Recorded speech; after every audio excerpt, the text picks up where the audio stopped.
Solen Yusuf binulgar ang panloloko ni Ann Curtis kay Erwan Yusuf.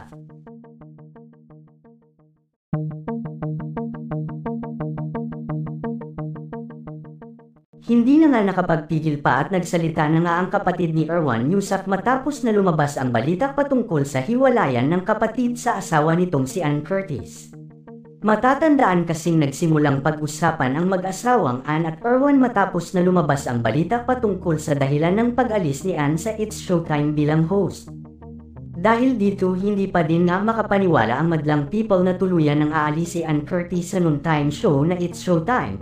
Matatandaan kasi na halos ilang buwan nang hindi nagpapakita si Ann Curtis sa nasabing show at hinala ng karamihan na hindi na nga ito babalik pa. Kasalukuyang ang aktres na si Bella Padilla ang pumalit sa kanya mula nang mawala ito sa It's Showtime.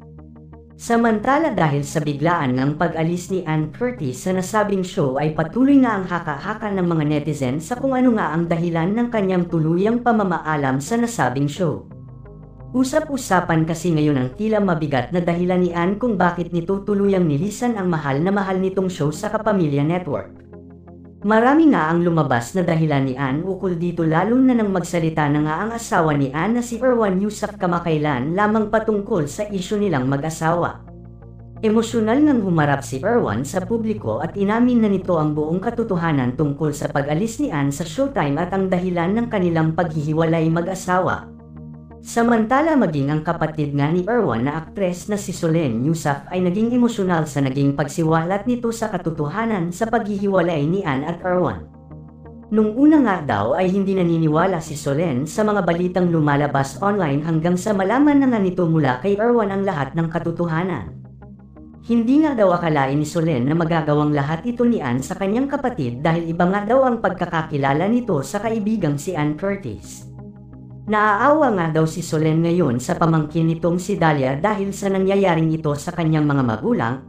Ang bata nga daw ang nagsasuffer ngayon sa kasalanan ni Ann kay Erwan.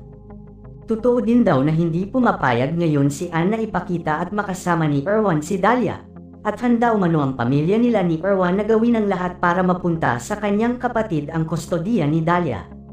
Samantala hindi diretsang sinabi ni Solen kung sino nga ba ang lalaking ipinalit ni Ann kay Erwan at ang lalaking nakabuntis dito ngayon.